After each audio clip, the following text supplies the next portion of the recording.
رب العالمین، والصلاة والسلام على سید المرسلین وعلى آلہ الطیبین واصحابہ الطاہرین، اما بعد فاعوذ باللہ من الشیطان الرجیم، بسم اللہ الرحمن الرحیم۔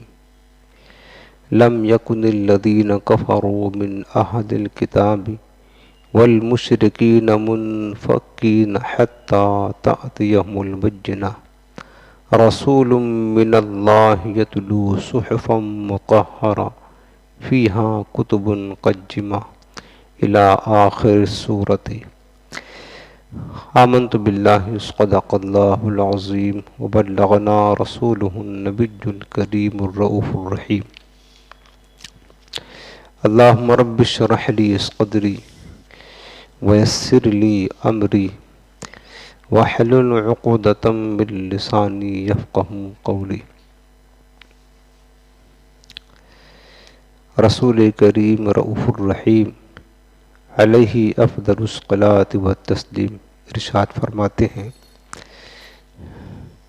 جس نے مجھ پر ایک مرتبہ درود پاک پڑھا تو اس کے لیے ایک قیرات اجر لکھا جاتا ہے اور قیرات احد پہاڑ کے برابر ہے۔ سبحان اللہ۔ آج یہ نہایت محبت کے ساتھ دل لگا کر اپنے رحمت والے آقا کی بارگاہ میں درود و سلام کا نذرانہ پیش کریں۔ اللہم صلی علی سیدنا و شفیعنا و کریمنا مولانا محمد وعلی آلہ وصحبہ وسلم، صلاۃ و سلام علیک یا رسول اللہ صلی اللہ علیہ وسلم۔ حاضرین محترم، ہفتہ واری درس تفسیر کا سلسلہ ہے اور آج ہم قرآن عظیم کی جو سورت کے متعلق تفسیر سنیں گے وہ ہے اما پارہ کی سورۃ البینہ۔ سورۃ البینہ، اس سورت کا نام البینہ ہے۔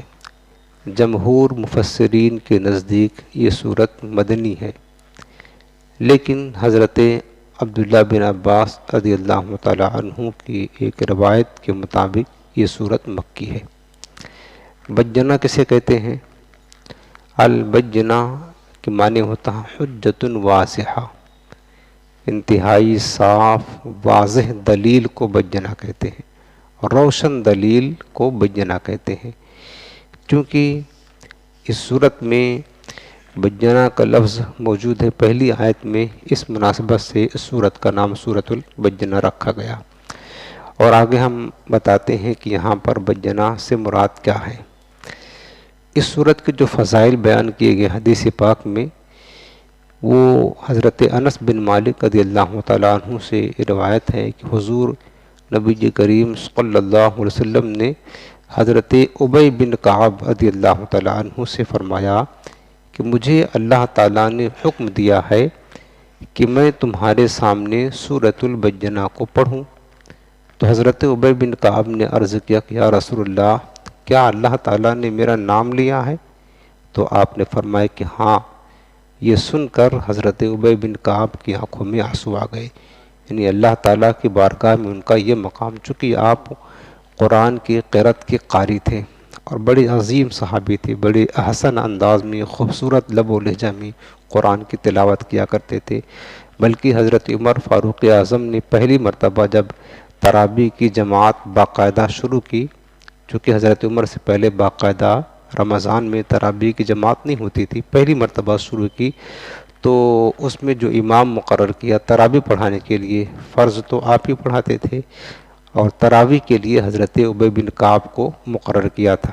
گویا کہ یہ پہلے حافظ قرآن تھے جنہوں نے باقاعدہ طور پر تراویح کی جماعت کی اور ختم قرآن کو سنایا تھا، حضرت ابی بن کعب رضی اللہ تعالیٰ عنہ۔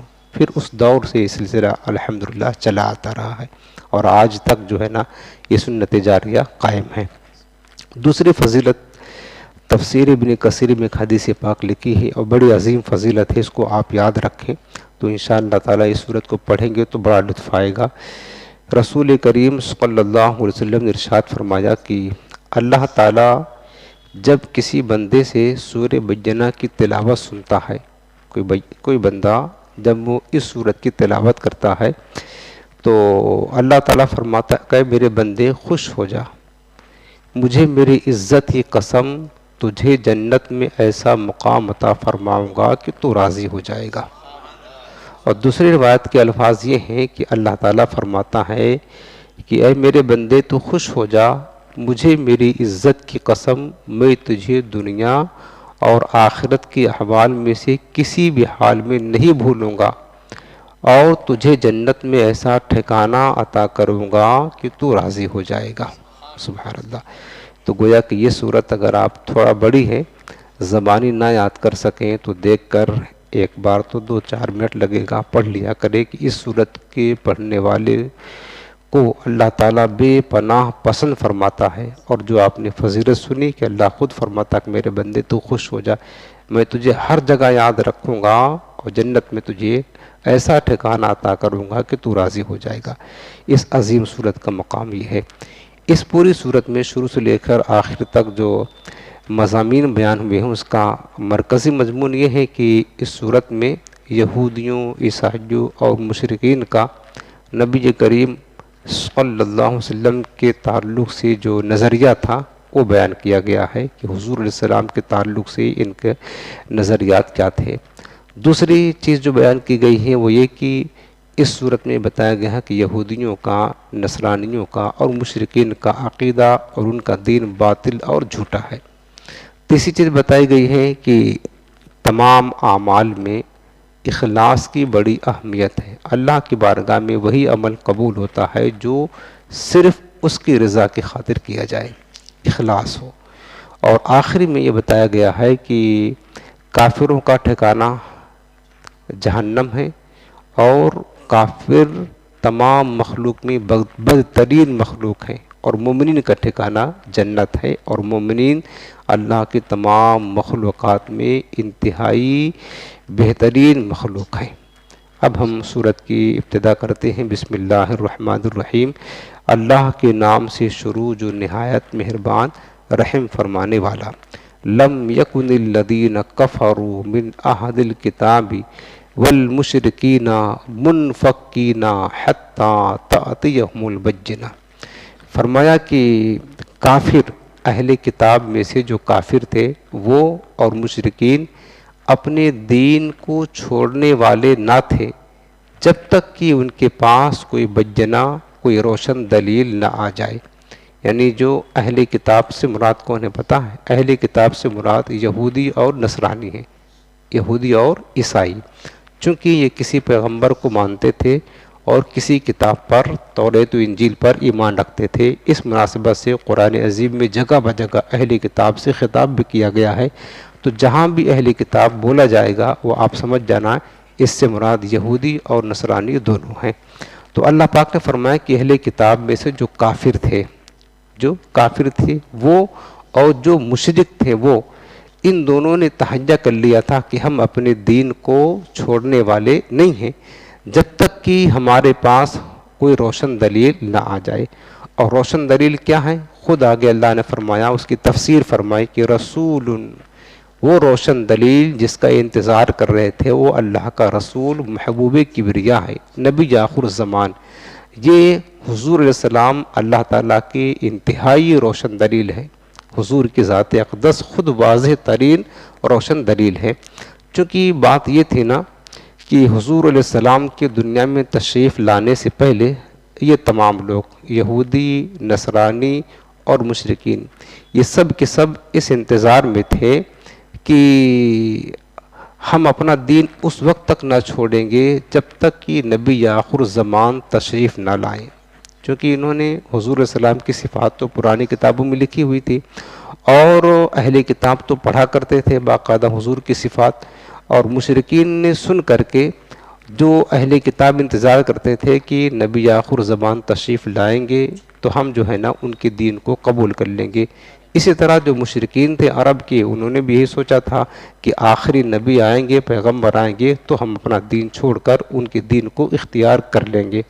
یہ انہوں نے پہلے سے پلان بنایا ہوا تھا، گویا کہ اس بات پر یہ متفق تھے کہ حضور تشریف لائیں تو ہم ان پر ایمان لائیں گے۔ لیکن ہوا کیا کہ جب نبی آخر الزمان تشریف لائے اور انہوں نے اپنی نبوت کا اعلان کیا تو ان میں سے کچھ لوگ ایمان لے آئے، لیکن زیادہ تر لوگ اپنے ایمان سے منکر ہو گئے، ایمان حضور السلام کی ذات پر نہ لائے۔ ٹھیک ہے نا۔ اب چونکہ دیکھیں جو اہل کتاب ہے نا، اہل کتاب سے آپ سمجھ رہے ہیں یہود و نصارہ مراد ہے۔ اہل کتاب میں تین طرح کے لوگ تھے۔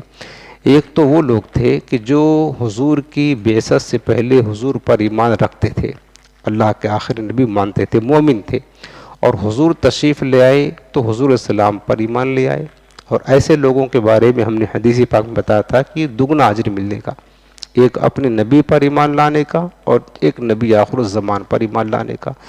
دوسری قسم کے وہ لوگ تھے اہل کتاب میں سے جو حضور کی بعثت معنی حضور کی تشریف آوری سے پہلے وہ مومن تو تھے، لیکن جب حضور تشریف لائے اپنے کفر و عناد کی بنا پر انہوں نے حضور کا انکار کر دیا، منکر ہو گئے، تو وہ کافر رہے۔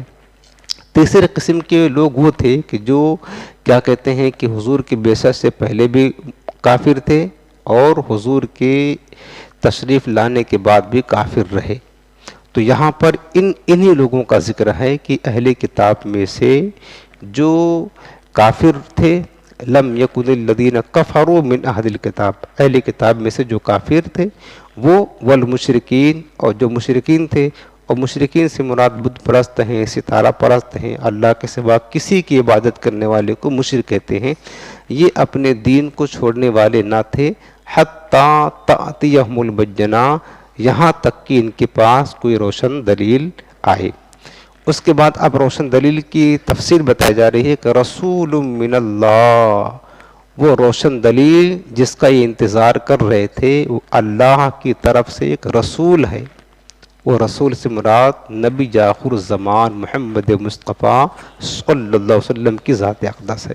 رسول من اللہ مانے اللہ کی جانب سے رسول، یتلو صحفا مطہرہ، جو رسول کی پاکیزہ صحیفوں کی تلاوت کرتے ہیں، ان کی شان یہ ہے۔ وہ رسول تشریف لانے والے ہیں جو رسول کی پاکیزہ، صحف کہتے ہیں صحیفہ کی جمع ہے، صحف یعنی صحیفہ یعنی کتاب، آسمانی کتاب کو صحیفہ کہا جاتا ہے، تو صحف مطہرہ معنی پاکیزہ ہوتا ہے، پاکیزہ صحیفوں کی تلاوت کرتے ہیں۔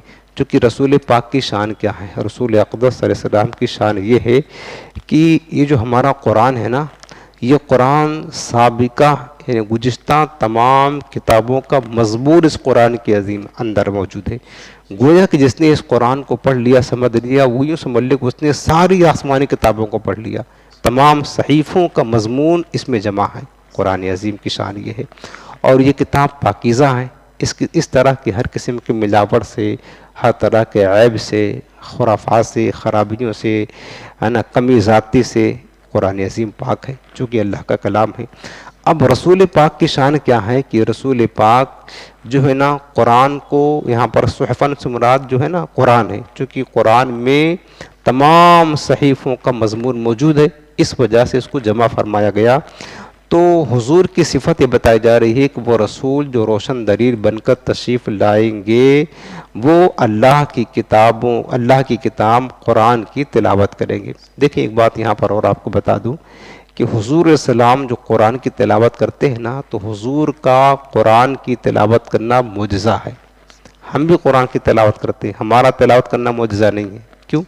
اس لیے کہ حضور نے کسی سے پڑھا نہیں ہے، بغیر کسی مخلوق کے پڑھے ہوئے قرآن پڑھاتے ہیں، سمجھتے ہیں، بغیر کسی کے سمجھائے ہوئے قرآن سمجھاتے ہیں، حضور قرآن پڑھاتے ہیں، کسی سے پڑھا نہیں۔ لیکن سرکار کی شان کیا ہے؟ معلم کائنات ہیں، پوری کائنات کے استاذ ہیں، پڑھا کسی سے نہیں۔ اسی کو کہتے ہیں نبی امی۔ امی کا جو لفظ آیا نا، حضور کی صفت بیان کی گئی ہے امی، گزشتہ کتابوں میں۔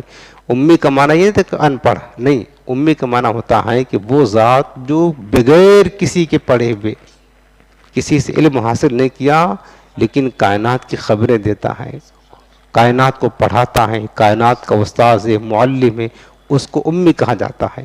اور پھر میرے آقا علیہ السلام نے ایسی قوم کو نصیحت کی، دعوت دی، تبلیغ کی، اصلاح پر لے آئے جس قوم کی اصلاح بظاہر ممکن ہی نہ تھی۔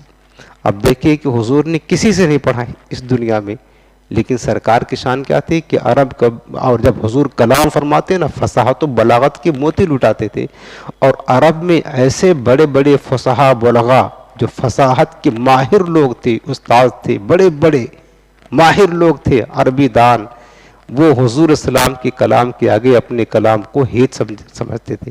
امام علیہ السلام فرماتے ہیں نا کہ تیرے آگے یوں ہیں دبے لچے فصحاء عرب کے بڑے بڑے، فرماتے ہیں نا تیرے آگے یوں ہیں دبے لچے فصحاء عرب کے بڑے بڑے، کوئی جان منہ میں زبان نہیں جس میں بلکہ جان نہیں۔ تو حضور کی شان یہ ہے، تو حضور کا قرآن پڑھنا یہ معجزہ تھا، جو کہ حضور بغیر کسی کے پڑھے کائنات کو پڑھا رہے ہیں، پوری دنیا کو سرکار نے پڑھا دیا۔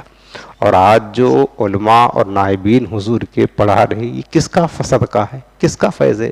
حضور کا فیض ہے نا۔ حضور نے صحابہ کو پڑھایا، صحابہ نے تابعین کو پڑھایا، تابعین نے طب تابعین، سلسلہ بسلسلہ ہم تک پہنچا، ہم آپ کو پڑھا رہے ہیں۔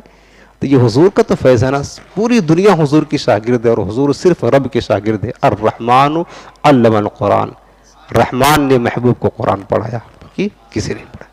یہ حضور کا معجزہ تھا۔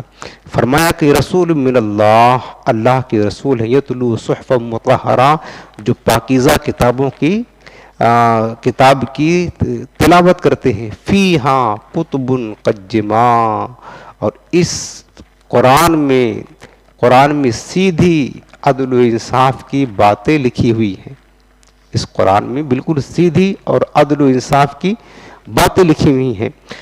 وَمَا تَفَرَّقَ الَّذِينَ أُوتُوا الْكِتَابَ إِلَّا مِن بَعْدِ مَا جَاءَتْهُمُ الْبَيِّنَةُ، اور فرمایا کہ یہ جو اہل کتاب تھے، جن کو کتاب دی گئی، اہل کتاب مراد یہود و نصارہ، یہ متفرق نہ ہوئے، یعنی تفرقے میں، فرقے میں نہ بٹے، مگر کب؟ مگر جب ان کے پاس روشن دلیل آ گئی۔ بتایا کہ وَمَا تَفَرَّقَ الَّذِينَ أُوتُوا الْكِتَابَ، اور وہ لوگ جن کو کتاب دی گئی، وَمَا تَفَرَّقَ، یہ جدا نہ ہوئے، فرقے میں نہ بٹے، الگ نہ ہوئے، إِلَّا مگر مِن بَعْدِ مَا جَاءَتْهُمُ الْبَيِّنَةُ، اس کے بعد جب ان کے پاس روشن دلیل آئی۔ دیکھیں چونکہ اہل کتاب سب جو ہے نا حضور کی تشریف آوری سے پہلے اس بات پر متفق تھے کہ آخری نبی جب تشریف لائیں گے ہم ان پر ایمان لائیں گے، یہ متفق تھے، اس بات پر سب متفق تھے۔ اچھا، ان کا خیال کیا تھا کہ جو آخری نبی تشریف لائیں گے تو بنی اسرائیل میں آئیں گے، آخری نبی کدھر آئیں گے؟ بنی اسرائیل میں آئیں گے۔ لیکن اب کیا ہوا؟ اس بات پر سب متفق تھے، بلکہ قرآن عظیم میں سورہ بقرہ میں ہے کہ یہ یہودی جو تھے، یہودی حضور کو اتنا جانتے پہچانتے تھے کہ جب ان کو مشکل وقت پیش آتا، بلکہ دشمنوں پر وہ حملہ کرتے اور فتح یاب نہ ہوتے، تو اللہ پاک نے کیا فرمایا کہ وَقَانُوا مِن قَبْلُ يَسْتَفْتِحُونَ عَلَى الَّذِينَ كَفَرُوا، یہ یہودی اہل کتاب حضور کے وسیلے سے جنگوں میں فتح پانے کے لیے وسیلہ پیش کرتے تھے، اللہ کی بارگاہ میں دعائیں کیا کرتے تھے، حضور کا نام لے کر دعا کرتے تھے، اللہم انا نسألک بحق محمد، بحق نبی کا نبی الامی الذی یبعث فی آخر زمان۔ اس طرح وہ دعائیں کیا کرتے تھے کہ اللہ جس نبی کا تو نے وعدہ کیا ہے، نبی جو امی، ان کے وسیلے سے ہم دعا کرتے ہیں اللہ ہمیں تو فتح عطا فرما دے۔ حضور کا نام لے کر کے اہل کتاب حضور کے وسیلے سے دعائیں کیا کرتے تھے۔ فلما جاءہم، پھر جب حضور تشریف لائے، ما عرفو، تو انہوں نے پہچانا نہیں حضور کو، کفروا بہ، حضور کا انکار کر دیا، فلعنۃ اللہ علی الکافرین، تو کافروں پر اللہ کی لعنت ہے۔ فرمایا کہ حضور کو ایسے جانتے پہچانتے تھے اہل کتاب جس طرح کوئی باپ اپنی اولاد کو جانتا پہچانتا ہے، اسی طرح اپنی کتابوں میں صفات حضور کے تھے، پڑھ کر کے حضور کو پہچانا کرتے تھے اہل کتاب۔ لیکن کیا ہوا؟ اب چونکہ وہ انہوں نے انکار کیوں کیا نا، سب سے بڑا سبب جو بنا، اہل کتاب نے حضور کا انکار کیوں، چند لوگ صرف ایمان لے آئے، جیسے عبداللہ بن سلام، کعب الاحبار وغیرہ جو خوش نصیب تھے وہ ایمان لے آئے، باقی اکثر اہل کتاب نے حضور کا انکار کر دیا۔ اصل سبب کیا بنا انکار کرنے کا، ایمان نہ لانے کا؟ وہ وجہ یہ تھی کہ ان کا خیال تھا کہ جو نبی آخر الزمان تشریف لائیں گے وہ بنی اسرائیل میں آئیں گے۔ بنی اسرائیل سے مراد یہ ہے کہ حضرت یعقوب علیہ السلام کی اولاد کو بنی اسرائیل کہا جاتا ہے۔ اب میں ایک تھوڑی سی علمی بات میں عرض کر دوں، اس کو غور کے ساتھ سننا، یہ آپ کو کام آنے والی چیز ہے جو بتا رہا ہوں۔ کیونکہ آپ سنتے ہیں کہ 1 لاکھ کم و بیش 24,000 انبیاء کرام تشریف لائے، ٹھیک ہے نا. تمام انبیاء کرام صرف 7-8 نبی کو چھوڑ کر 8-9 نبی کو چھوڑ کر تمام انبیاء کرام جو ہے نا وہ سب جو ہے نا بنی اسرائیل میں تشریف لے آئے. آپ یوں سمجھ لیں اس کی مثال کہ حضرت آدم پہلے نبی ہیں. حضرت آدم سے نبوت کا سلسلہ شروع ہوا. حضرت آدم، ان کے بیٹے حضرت شیش علیہ السلام، پھر حضرت ادریس علیہ السلام، حضرت صالح علیہ السلام، حضرت نوح علیہ السلام، حضرت لوط علیہ السلام، حضرت ابراہیم علیہ السلام. حضرت ابراہیم علیہ السلام چوتھے، وہ 7ویں نبی تھے. کتنے نبی تھے؟ 7ویں تشریف لانے میں. ان سے پہلے صرف 6 نبی گزرے تھے. حضرت ابراہیم علیہ السلام کے 2 بیٹے تھے. ایک بیٹے حضرت سارہ سے تھے جن کا نام حضرت اسحاق تھا. دوسرے بیٹے حضرت ہاجرہ سے تھے جن کا نام حضرت اسماعیل تھا، اور جن سے عرب آباد وہ آپ نے سنا ہوگا بقرعید کے بیان میں. حضرت ہاجرہ کو اور ان کے بیٹے اسماعیل کو وہاں پر جہاں آج کعبہ ہے چھوڑ دیا تھا بے آب و گیا میدان میں. پھر ایڑی رگڑی تو پانی کا چشمہ نکلا، زمزم بنا، وہ ایک الگ تفصیل ہے. تو میں یہ عرض کر رہا تھا کہ دیکھ حضرت ابراہیم کے 2 بیٹے تھے. ایک سے حضرت اسحاق علیہ السلام اور حضرت اسماعیل علیہ السلام. ٹھیک ہے. اب حضرت ابراہیم کی نسل جو حضرت اسحاق سے چلی، حضرت اسحاق کے بیٹے یعقوب علیہ السلام، حضرت یعقوب کے بیٹے یوسف علیہ السلام، اور حضرت یعقوب علیہ السلام کے 12 بیٹے تھے. یہ جو 12 بیٹے تھے حضرت یعقوب کے بیٹوں سے جو نسل چلی ہے نا اسی کو بنی اسرائیل کہا جاتا ہے. اسرائیل حضرت یعقوب علیہ السلام کا لقب تھا. اسرائیل کا معنی ہوتا ہے عبداللہ، اللہ کا بندہ. اسرا یہ عبد کہتے ہیں، اور عبرانی زبان میں ایل کے معنی ہوتا اللہ. جیسے ہم عربی میں کہتے ہیں عبداللہ، عبداللہ کے معنی کیا ہوا؟ اللہ کا بندہ. تو اسرائیل معنی ہوتا اللہ کا بندہ. یہ حضرت یعقوب علیہ السلام کا لقب تھا. اور بنی کہتے ہیں اولاد کو، بیٹوں کو بنی کہتے ہیں. تو بنی اسرائیل معنی کیا ہوا؟ اسرائیل کی اولاد، یعنی حضرت یعقوب کی اولاد، انہی کو بنی اسرائیل کہا جاتا ہے. اب دیکھیں کہ حضرت یعقوب علیہ السلام کی نسل سے جو سلسلہ چل رہا تھا نا اس میں بلکہ ہزاروں انبیاء تشریف لائے. یعنی آپ یوں سمجھ لیں کہ حضرت ابراہیم علیہ السلام 7ویں نبی ہیں، حضرت اسحاق علیہ السلام 8ویں نبی ہیں. ان 8 نبی کو چھوڑ دیجئے، اور اس کے بعد ہمارے آقا سب سے آخری نبی ہیں، ان کو چھوڑ دیں. باقی ان کے علامہ جتنے بھی 1 لاکھ کم بیش جو ہم کہتے ہیں انبیاء کرام تشریف لائے، سب کے سب حضرت یعقوب علیہ السلام کی اولاد سے تشریف لائے، بنی اسرائیل سے تشریف لائے. اب حضرت یعقوب علیہ السلام کی جو نسل چل رہی ہے نا، حضرت یوسف علیہ السلام، حضرت موسیٰ علیہ السلام، عیسیٰ علیہ السلام، یوسف علیہ السلام کے بعد داؤد علیہ السلام، سلیمان علیہ السلام، حزقیل علیہ السلام، دانیال علیہ السلام، موسیٰ علیہ السلام، عیسیٰ علیہ السلام آخری نبی ہیں بنی اسرائیل کے. بنی اسرائیل کے آخری نبی حضرت عیسیٰ علیہ السلام ہیں. یعنی آپ دیکھیں کہ ادھر انبیاء کرام تشریف لا رہے. اچھا، اب حضرت ابراہیم کی جو نسل حضرت اسماعیل کے ذریعے سے چل رہی ہے نا، حضرت اسماعیل علیہ السلام، ادھر سلسلہ چل رہا ہے، کوئی نبی نہیں آ رہا ہے. ادھر انبیاء کرام کی گویا کی ایک ڈھیر لگی ہے، بے شمار انبیاء کرام آ رہے ہیں بنی اسرائیل میں. اور بنی اسماعیل میں حضرت اسماعیل سے جو نسل چل رہی ہے، جس سے عرب آباد ہوا، سلسلہ چل رہا، کوئی نبی نہ آیا. اب کیا ہوا کہ ادھر حضرت یعقوب علیہ السلام کی نسل سے جو چل رہا سلسلہ انبیاء کرام تشریف لا رہے ہیں. آخری کڑی بنی اسرائیل کی نبوت کی حضرت عیسیٰ علیہ السلام تشریف لائے، آخری کڑی.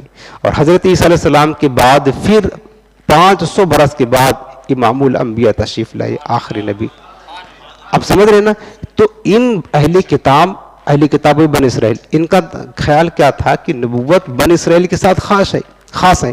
ہمیشہ نبی بنی اسرائیل میں آیا ہے، تو جو آخری نبی ہوگا وہ بھی بنی اسرائیل ہی میں آئے گا.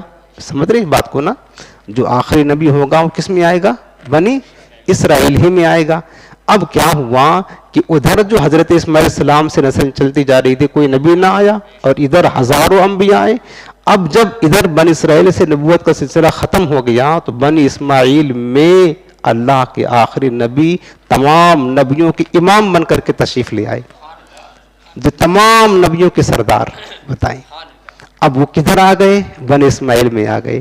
ان یہودیوں کو ہو گیا حسد، انات، دشمنی، بغض. یہ کیسے ہو گیا؟ بنی اسماعیل میں کیسے نبی تو کبھی آنی؟ اس ضد کی بنا پر انہوں نے حضور کا انکار کر دیا، حسد کی بنا پر دشمنی رکھ لیا انہوں نے کہ اب کیا ہوگا، بنی اسرائیل سے یہ شرف ختم ہو گیا، اب ہماری توہین ہے، ذلت ہے. یہ ان کے گمان میں تھا کہ اس عناد کی بنا پر انہوں نے حضور کی نبوت کا انکار کر دیا اور کہنے لگے کہ نہیں نہیں، یہ تھوڑی نبی ہے، نبی بنی اسرائیل میں ابھی ہم انتظار کر رہے ہیں، آخری نبی بنی اسرائیل میں آئے گا۔ حالانکہ حضور تو واضح دلیل ہے نا، بجنا ہے، اللہ کی وحدانیت پر اور کائنات کے لیے واضح دلیل ہے۔ اب ان کے کہنے سے کچھ نہیں ہوتا، نبی آخر الزمان بنی اسماعیل میں تشریف لے آئے۔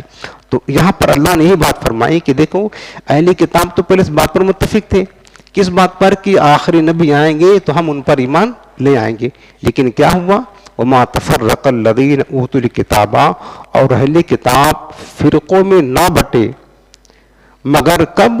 مِن بَعْدِ مَا جَاءَتْهُمُ الْبَيِّنَاتُ، جب ان کے پاس روشن دلیل آ گئی، وہ کیا ہو گئے؟ فرقوں میں بڑھ گئے۔ مطلب یہ کچھ لوگ ایمان لے آئے اور کچھ لوگ ایمان نہ لے آئے، منکر ہو گئے، تعصب اور حسد کی بنا پر ایمان نہ لے آئے۔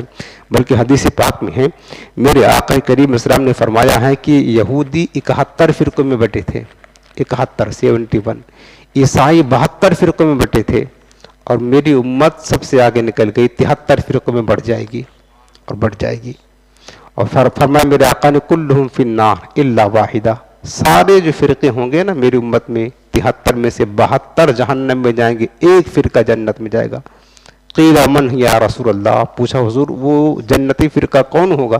قال ما انا علیہ و اصحابی، جس دین اور عقیدے پر میں اور میرے صحابہ قائم ہیں، وہی فرقہ جنت میں جائے گا۔ اور وہ فرقہ اس کائنات میں واحد فرقہ وہ اہل سنت والجماعت کا فرقہ ہے۔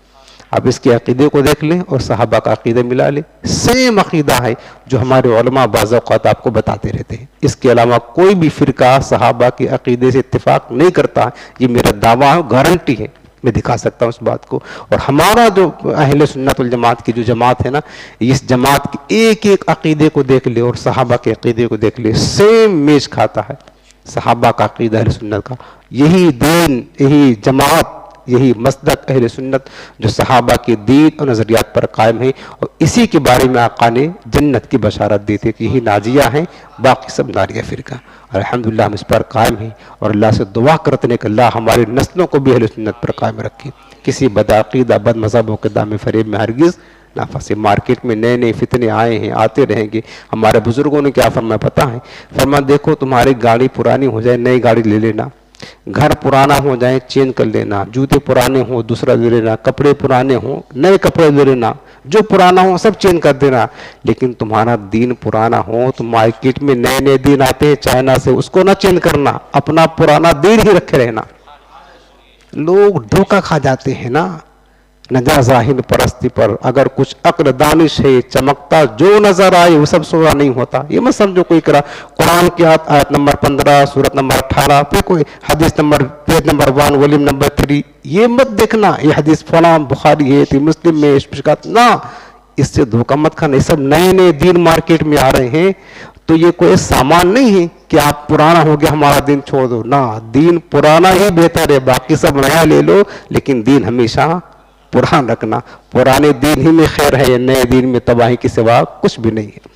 اب آگے چلتے ہیں، فرمایا وَمَا أُمِرُوا إِلَّا لِيَعْبُدُوا اللَّهَ مُخْلِصِينَ لَهُ الدِّينَ، اللہ پاک فرماتا ہے اور انہیں تو حکم اس بات کا دیا گیا تھا کہ اللہ تعالیٰ کی عبادت کریں اس کے لیے دین کو خالص کرتے ہوئے، یعنی خالص اس کی اطاعت اور عبادت کریں، اس میں کسی قسم کی ملاوٹ نہ ہو، جس کو ہم کہتے ہیں اخلاص کے ساتھ اللہ کی عبادت کرنا کا۔ انہیں تو حکم یہ تھا حنفاء حنیف کی جمع ہے، حنفاء کہتے ہیں کہ تمام باطل دینوں سے الگ صرف دین اسلام پر قائم رہ کر اللہ کی عبادت کریں۔ ہم حنفی ہیں نا، حنفی کا معنی جانتے کیا ہوتا ہے؟ حنفی کا معنی ہوتا ہے تمام باطل دین سے جدا ہو کر دین مستقیم صراط مستقیم پر قائم رہنے والا کو حنیف اور حنفی کہا جاتا ہے۔ وَاتَّبَعْتُ مِلَّةَ إِبْرَاهِيمَ حَنِيفًا، حضرت ابراہیم کا جو مذہب تھا، دین تھا، ملت، وہ دین حنیف کہا جاتا ہے۔ امام اعظم ابو حنیفہ کے نسبت سے ہم اپنے آپ کو حنفی کہتے ہیں، چونکہ ہم احکام شریعت میں ان کی تقلید کرتے ہیں، تو امام اعظم نے ابو حنیفہ ان کی کنیت تھی، نام تو نعمان تھا، امام اعظم تو لقب تھا، تو ابو حنیفہ ان کی کنیت اسی دین حنیف کی بنا پر انہوں نے رکھا تھا اپنی کنیت، یعنی ابو حنیفہ مانے دین حنیف کی پیروی کرنے والا، اور اسی مناسبت سے ہم اپنے آپ کو حنفی کہتے ہیں۔ تو حنفی کے معنی کیا ہوتا ہے؟ تمام باطل دین سے کٹ کر جدا ہو کر دین حق پر چلنے والے کو حنفی کہا جاتا ہے۔ الحمدللہ یہ ہمارا لقب بھی اور ہم ہیں، اللہ کی رحمت سے، اور اللہ ہمیں اسی پر قائم رکھے۔ تو فرمایا کہ اور ان اہل کتاب کو حکم اس بات کا تھا کہ وہ خالص اللہ کے دین میں ہو کر کے اللہ کی عبادت کریں، اور حنفاء تمام باطل دینوں سے جدا ہو کر دین مستقیم پر قائم رہتے ہوئے وہ یقیم الصلاۃ اور نماز قائم کرے، یہ حکم تھا انہیں۔ وہ یؤتوا الزکوٰۃ اور زکوٰۃ ادا کریں، وذالک دین القیمہ اور یہی جو ہے نا سیدھا دین ہے، جس کو ہم صراط المستقیم کہتے ہیں۔ اہدنا الصراط المستقیم، اسی کا دوسرا نام دین القیمہ ہے، سیدھا دین، ستھرا دین، مضبوط دین۔ یہاں سے بیان کیا جا رہا ہے کہ یہودیوں اور عیسائیوں کو توریت انجیل میں کیا حکم دیا گیا تھا۔ چنانچہ ارشاد فرمایا کہ ان لوگوں کو توریت و انجیل میں یہ حکم ہوا کہ تمام دینوں کو چھوڑ کر خالص اسلام کے پیروکار ہو کر اخلاص کے ساتھ اور کفر و شرک و نفاق سے دور رہ کر صرف اللہ کی عبادت کرے، یہ حکم تھا اہل کتاب کو۔ اور جو نماز فرض ہے اس کے اوقات میں فرض نماز کی ادائیگی کرے، ان کے مالوں میں جو زکوٰۃ واجب ہے اس کی زکوٰۃ دے، اور یہ اس کو بتا اللہ نے کہ یہ سیدھا دین ہے۔ اس سے پتہ چلا کہ کفار جو ہے نا اس بات کے بھی پابند ہیں کہ وہ اسلام قبول کر کے اللہ کی عبادت کرے، یہ ان پر لازم ہے۔ دوسری بات یہ ہے کہ دین میں عقائد اور اعمال دونوں ہی ضروری ہے، دونوں چیزوں کا اللہ نے حکم دیا، پہلے ایمان ہو پھر اس کے بعد جو ہے نا اعمال ہو۔ اور تیسری چیز بتائی گئی کہ یہاں پر دیکھو اللہ کی بارگاہ میں وہی عمل مقبول ہوتا ہے جو خالص اللہ کی رضا کے نیت سے کیا جائے، اس میں کسی غیر کی ملاوٹ نہ ہو، جو ریاکاری شرک اصغر کہا جاتا ہے۔ اللہ کے ساتھ کسی کو شریک کرنا شرک ہے، تو اللہ کے ساتھ عمل میں کسی کو شریک کرنا، یعنی اللہ کی رضا کے ساتھ ساتھ کسی اور کی رضا چاہنا، یہ شرک بھی کہلاتا ہے۔ یہ عمل اللہ تعالیٰ کو پسند نہیں ہے، بلکہ مسلم شریف کتاب البر والصلاۃ کی حدیث پاک ہے، حضرت سیدنا ابو ہریرہ رضی اللہ تعالیٰ عنہ روایت کرتے ہیں کہ حضور نبی کریم صلی اللہ علیہ وسلم نے ارشاد فرمایا ان اللہ لا ينظر الى اجسامکم ولا الى صورکم ولکن ينظر الى نجاتکم الى قلوبکم ونجاتکم واعمالکم۔ میرے آقا فرماتے کہ لوگوں، اللہ تعالیٰ تمہاری صورتوں کو، تمہاری شکلوں کو نہیں دیکھتا کہ تم کتنی خوبصورت ہو، نہ اللہ تعالیٰ تمہاری جسموں کو نہیں دیکھتا کہ تمہارا جسم باڈی بلڈر کی طرح ہے، نہیں، اللہ یہ دیکھتا ہے کہ تمہارا دل کیسا ہے، تمہاری نیتیں کیا ہے، تمہارے نیتوں میں اخلاص ہے کہ نہیں۔ اللہ تمہارے عمل کو دیکھتا ہے کہ تمہارا عمل خالص اللہ کے لیے ہے یا کسی اور کے لیے ہے۔ اللہ تعالیٰ کو وہ عمل پسند ہے، بلکہ تفسیر میں ہے کہ توریت میں یہ بات لکھی ہوئی ہے، اللہ تعالیٰ کیا فرماتا ہے کہ جس فعل سے میری رضا کا ارادہ کیا گیا ہو، یعنی بندہ جو عمل کرے اور اس سے صرف میری رضا کا ارادہ کیا گیا ہو، تو اگرچہ وہ عمل انتہائی تھوڑا ہو، اللہ فرماتا ہے کہ میرے نزدیک بہت زیادہ ہے۔ وہ 1 روپیہ دے، داہنے ہاتھ سے دے، بائیں کو خبر نہ ہو، بہت کم ہے نا، اللہ فرماتا ہے کہ وہ ہمارے نزدیک بہت زیادہ ہے۔ اللہ کے ہاں کثرت و قلت نہیں، اللہ کے ہاں اخلاص دیکھا جاتا ہے۔ لیکن فرمایا کہ جس عمل سے میری رضا مقصود نہ ہو، اگرچہ میرے نام پر لٹا رہا ہے، کسی اور کی رضا مقصود ہو، اگرچہ بہت لٹا رہا ہے، لیکن میرے نزدیک اس کی کوئی حیثیت نہیں ہے۔ خیرات کر کے فوٹو بنا کر کے واٹسایپ پہ چڑھا رہے ہو تو یاد رکھ لو تم پوری دنیا خیرات کر دو، اللہ کی بارگاہ میں کوئی حیثیت اس کی نہیں ہے۔ 1 روپیہ جیب سے نکال کر دو، کسی کو خبر نہ ہو، اللہ کے نزدیک یہ پہاڑوں سے برابر تمہارا درجہ ہوگا۔ اخلاص کی دعوت اس عمل میں دی گئی۔ اس کے بعد فرمایا اگلی آیت ان الذین کفروا، اب یہاں سے جو ہے نا یہاں سے بتایا جا رہا ہے کہ ان کے آخر ابھی تک اہل کتاب کے دنیاوی جو حالات تھے وہ بیان کیے گئے، اب ان کے اخروی جو حالات ہیں نا وہ بیان کیے جا رہے ہیں۔ ان الذین کفروا من اہل الکتاب والمشرکین فی نار جہنم خالدین فیہا اولئک هم شر البریہ۔ ان الذین کفروا، بے شک وہ لوگ جنہوں نے کفر کیا، من اہل الکتاب، اہل کتاب میں سے، والمشرکین، اور جو مشرکین ہیں غیر خدا کی عبادت کرنے والے، فی نار جہنم، جہنم کی آگ میں جائیں گے، خالدین فیہا، اور ہمیشہ ہمیش اسی جہنم میں رہیں گے، اولئک ہم شر البریہ، یہی لوگ وہ ہیں جو تمام مخلوق میں بدترین لوگ ہیں۔ سب سے بدترین مخلوق کون ہیں؟ یہ کفار ہیں۔ اللہ نے فرمایا اولئک کالانعام، یہ تو جانوروں کی طرح ہیں۔ کس کو؟ جو ایمان نہیں لاتے ہیں، کفار کو اللہ نے فرمایا اولئک کالانعام، یہ تو جانوروں کی طرح، بل ہم اضل، بلکہ جانوروں سے بدتر ہیں۔ جانور پھر بھی اپنے مالک کا کہاں مانتا ہے، لیکن یہ ایسے انسان ہے جس رب نے پیدا کیا ہے اسی کی نافرمانی کرتے ہیں اور اسی کے ساتھ شریک کرتے ہیں، تو جانوروں سے بدتر ہوئے نا۔ کتا بھی اپنے مالک کا وفادار ہوتا ہے، لیکن یہ کفار ایسے بدترین ہیں جو مالک انہیں کھلاتا پلاتا ہے اسی کی نافرمانی، اسی کی توہین، اسی کی گستاخی کرتے ہیں۔ اللہ نے فرمایا کہ اولئک ہم شر البریہ، یہ ایسے لوگ ہیں کہ جو کیا کہتے ہیں بدترین مخلوق ہیں، یعنی تمام مخلوق میں بدترین مخلوق ہیں۔ چونکہ اس سے پہلے کافروں کے دنیاوی حالات بیان کیے گیا اور یہاں کافروں کے اخروی حالات کو بیان کیا جا رہا ہے، اور اہل کتاب کے ساتھ مشرکین کا بھی ذکر ہے کہ جو اہل کتاب میں کفار ہیں اور جو مشرکین بت پرست ہیں، تاکہ اس لیے کیا گیا تاکہ یہ وہم نہ ہو کہ اس آیت میں صرف اہل کتاب خاص ہے، مشرکین خاص نہیں ہے۔ اس لیے اللہ نے اہل کتاب کی کافروں کا ذکر کیا اور پھر مشرکین کا ذکر کر کے بتایا کہ ان کا انجام جہنم ہے۔ دو چیزیں بتائی، ایک تو ان کا انجام جہنم ہے ہمیشہ کے لیے، دوسرا بتایا کہ یہ اللہ کی مخلوق میں بدترین ہے۔ اہل کتاب میں ایسے لوگ جو اللہ کو مانتے اور اس کی عبادت تو کرتے تھے، لیکن انہوں نے اللہ کے حبیب علیہ السلام کی نبوت کو نہ مانا اور ان کی عزت و توقیر نہ کی، تو اللہ تعالیٰ نے انہیں کافر قرار دیا، بلکہ یہاں تو مشرکین سے پہلے ان کے عذاب کا ذکر ہوا۔ اب دیکھیے کہ یہ اہل کتاب جو کسی پیغمبر پر ایمان رکھتے تھے، اللہ کی عبادت بھی کرتے تھے، اللہ کو مانتے تھے، کتاب کو مانتے تھے، پیغمبر کو مانتے تھے، ٹھیک ہے نا، وہ ایمان والے تھے، لیکن ان کا جرم کیا ہوا کہ جب نبی آخر زمان تشریف لائے ان کا انکار کر دیا۔ اور میں نے حدیث پاک آپ کو مشکاہ شریف کی سنائی تھی، حضور فرماتے ہیں کہ جس کو میری نبوت کا علم ہوا، پہنچی، اگرچہ یہودی ہو نصرانی ہو، پھر بھی میری نبوت پر ایمان نہ لایا، وہ جہنم میں جائے گا، لازم تھا۔ اب دیکھیں کہ اہل کتاب ایمان والے تھے پہلے، لیکن اللہ کو مانتے تھے، کتاب کو مانتے تھے، پیغمبر کو، صرف حضور کی نبوت کا انکار کر کے حضور کی بے عزتی کی، توہین کی، اللہ نے کیا کیا؟ کافروں کے صف میں کھڑا کر دیا ان کو لا کر کے، اور مشرکین سے پہلے ان کے عذاب کا ذکر کیا گیا ہے۔ یہ بات قابل توجہ ہے۔ دوسری بات یہ ہے کہ کافر چاہے کتابی ہو یا مشرک، بہرحال جہنم میں ہمیشہ رہے گا، اگرچہ ان کے کفر کی وجہ سے ان کے عذاب کی نوعیت جدا ہوگی۔ اور تیسری چیز یہ ہے کہ کفر جہنم میں داخل ہونے کا یقینی سبب ہے، جو کافر ہو کر میرا یقینی طور پر وہ جہنم میں جائے گا۔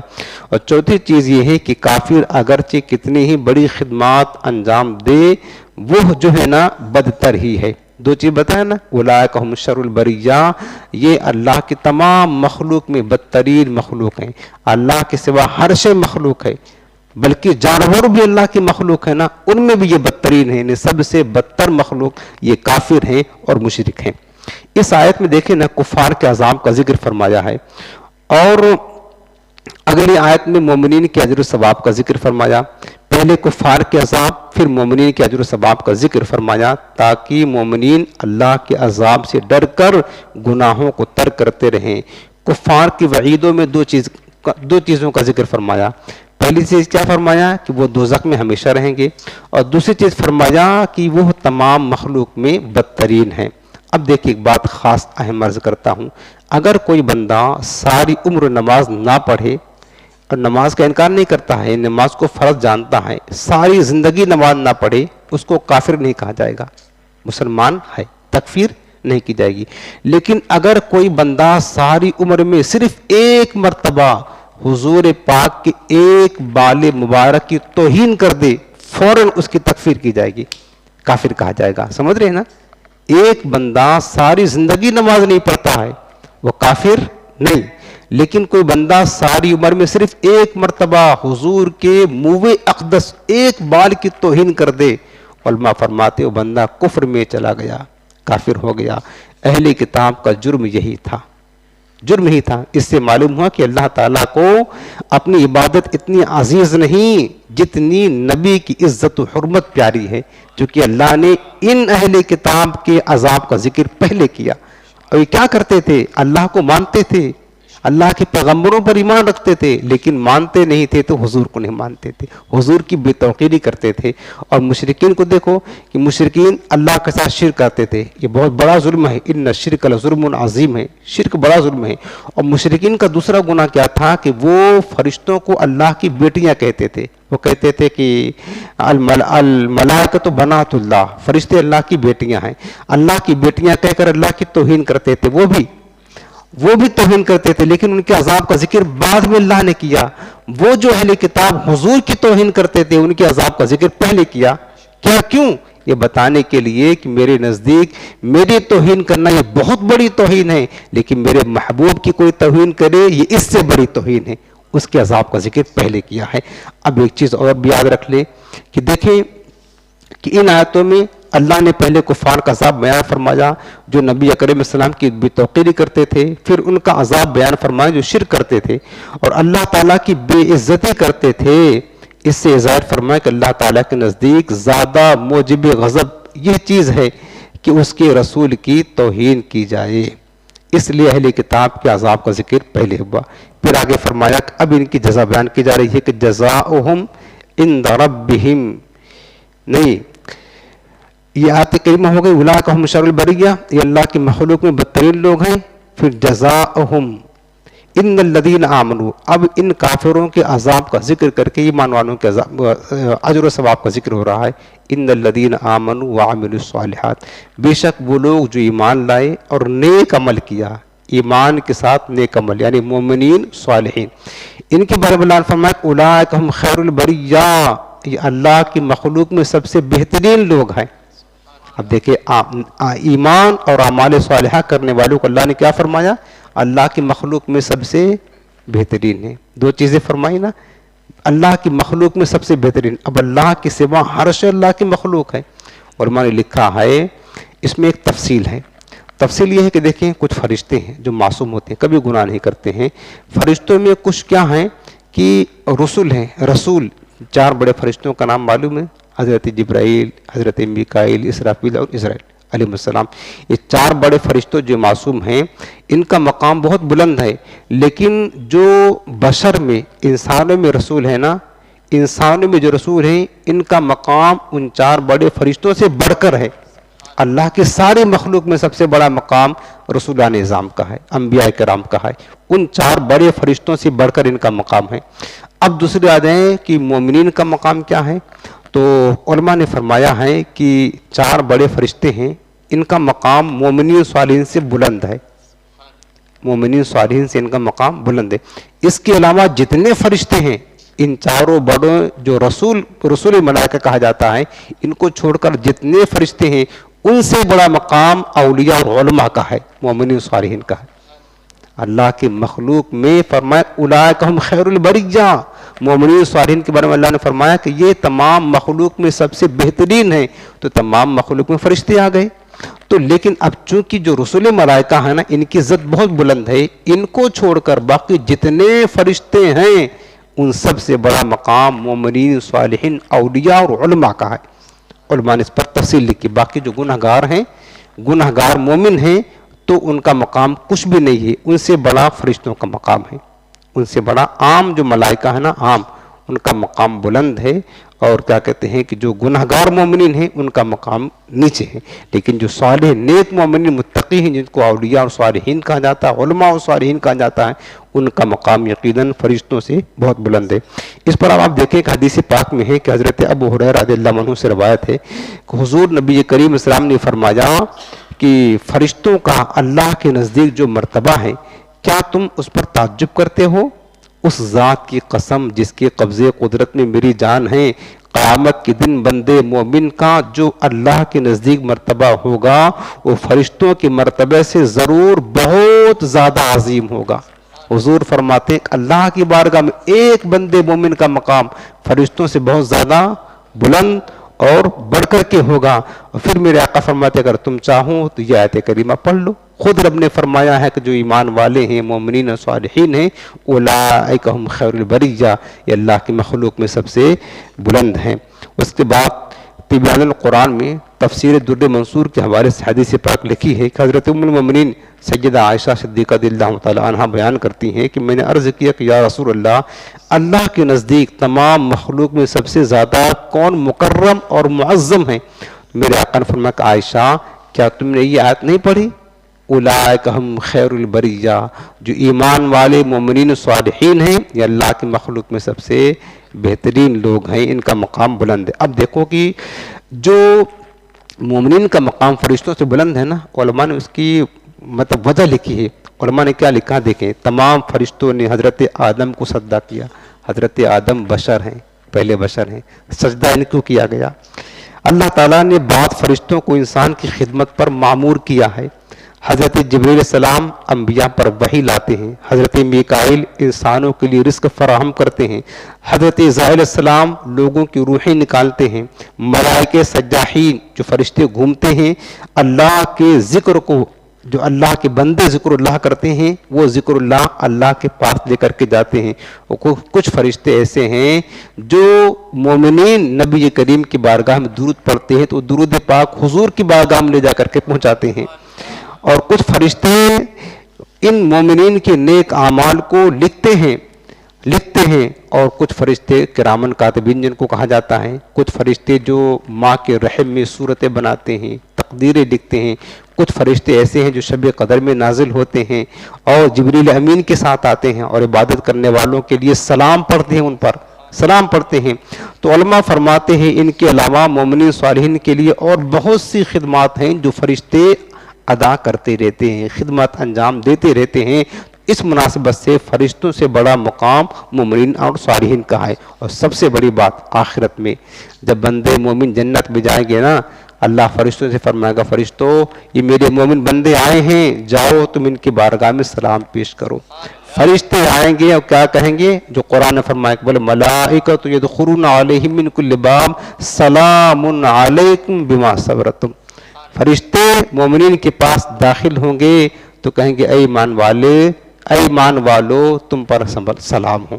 وہاں بھی فرشتے معمور ہوں گے، بندے مومنین کو سلام پیش کریں گے۔ اس کے بعد اب اس کی جزا بیان کی جا رہی ہے کہ جزاؤہم عند ربہم جنات عدن تجری من تحت الانہار خالدین فیہا، ان کا صلہ، کن کا؟ مومنین صالحین کا صلہ، ان کی جزا ان کے رب کے پاس جنات عدن، ٹھہرنے کے باغات ہیں جہاں پر وہ قیام کریں گے، تجری من تحت الانہار، جس کے نیچے نہریں بہتی ہوں گی۔ کتنا خوشنما منظر ہوگا، ایک حویلی ہے اس کے نیچے نہریں بہ رہی ہیں تو کتنا خوشنما منظر ہوگا، یہ بتائیں۔ دنیا میں بھی اگر اس طرح کوئی بنا دیا جائے تو حسین منظر ہوتا ہے، پھر جنت کا منظر تو کتنا سہانا ہوگا۔ فرمایا کہ جس کے نیچے نہریں جاری ہوں گی، خالدین فیہا ابدا، ہمیشہ ہمیش اس میں رہیں گے یہ مومنین، رضی اللہ عنہم ورضوا عنہ، اللہ ان سے راضی اور وہ اللہ سے راضی ہیں۔ ذالک لمن خشی ربہ، یہ اس کے لیے ہے جو اپنے رب سے ڈرے۔ اس آیت سے 4 باتیں معلوم ہوئی۔ پہلی بات یہ ہے کہ دنیا کی نعمتیں نیک لوگوں کی حقیقی جزا نہیں ہے، حقیقی جزا تو جنت ہے، یاد رکھنا۔ اگرچہ اللہ تعالیٰ نیک اعمال کی برکت انہیں بھی نوازتا ہے، دنیا میں بھی عطا فرماتا ہے، لیکن حقیقی جزا یہاں نہیں، جنت ہے۔ اس کے بعد فرمایا کہ دنیا منزل ہے، یہاں چلتے جائیں منزلیں طے کرتے جائیں، اور اصلی مقام بندے مومن کا جنت ہے، جنت اصلی مقام ہے۔ اس لیے اللہ نے فرمایا کہ ان کی جزا وہ جنت ہے۔ جزا کے لیے جنت میں داخل ہونے کے بعد نہ وہاں سے نکلنا ہے اور نہ موت کا آنا ہے، یہ تو طے ہے۔ ہر ولی اور بزرگ کو رضی اللہ عنہ کہہ سکتے ہیں، یہ الفاظ صحابہ کرام کے ساتھ خاص نہیں۔ اب یہاں پر دیکھیں کہ یہ چیز جو بتائی گئی ہے نا کہ ان الذین آمنوا وعملوا الصالحات، اس کے بعد پھر فرمایا کہ جزاؤہم عند ربہم، ان کی جزا، ان کا بدلہ ان کے رب کے پاس وہ جنات عدن، جنات عدن ایک جنت میں درجہ بھی ہے اور اس کا لفظی معنی ہوتا ہے ٹھہرنے کا۔ عدن کہتے ہیں ٹھہرنا، قیام کرنا، رکنا، ٹھہرنے کی باغات ہیں۔ جنت کہتے ہیں باغ کو کہتے ہیں، جنات اس کی جمع ہے۔ تو فرمایا کہ ہمیشہ جنت کے باغوں میں یہ مومنین صالحین رہیں گے۔ پھر آگے فرمایا کہ رضی اللہ عنہم، اللہ ان سے راضی۔ ہم صحابہ کرام کے ساتھ بولتے ہیں نا کہ رضی اللہ عنہ، اس کا معنی ہوتا ہے کہ اللہ ان سے راضی ہو، ایک تو دعائیہ جملہ ہوتا ہے، دوسرا ہوتا خبر کے لیے کہ اللہ ان سے راضی ہو گیا ہے، رضی اللہ عنہم ورضوا عنہ، یعنی اللہ ان سے راضی ہوا ہے اور یہ اللہ سے راضی ہیں۔ تو اب یہاں پر فرمایا علماء نے کہ مسلمانوں پر لازم ہے کہ وہ اللہ کے خوف سے رویا کرے۔ فرمایا کہ یہ رضی اللہ عنہم کا جو مطلب مقام ملتا ہے کہ اللہ ان سے راضی ہو، وہ اللہ سے راضی ہیں، ذالکا یہ مقام اس کے لیے ہے، لمن خشی ربہ جو اپنے رب سے ڈرتا ہو، جو اللہ کی خشیت دل میں رکھتا ہو، اس کے لیے رضی اللہ عنہ لگایا جا سکتا ہے۔ یعنی ہمارے عرف میں چونکہ عام ہیں، بعض لوگ کہتے ہیں کہ رضی اللہ عنہ صرف صحابہ کے ساتھ لگائیں۔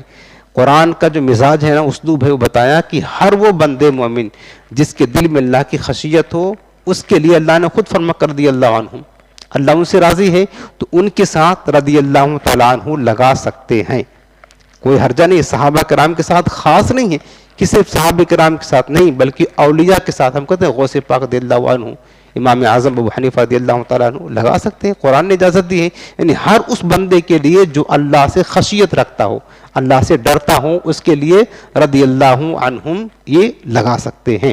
فرمایا کہ خشیت کی برکتیں کیا ہے، خشیت کی برکتیں کیا ہے؟ فرمایا علماء نے کہ مسلمانوں پر لازم ہے کہ وہ اللہ کے خوف سے رویا کرے، اگر از خود رونا نہ آئے تو رونے کی کوشش کرے۔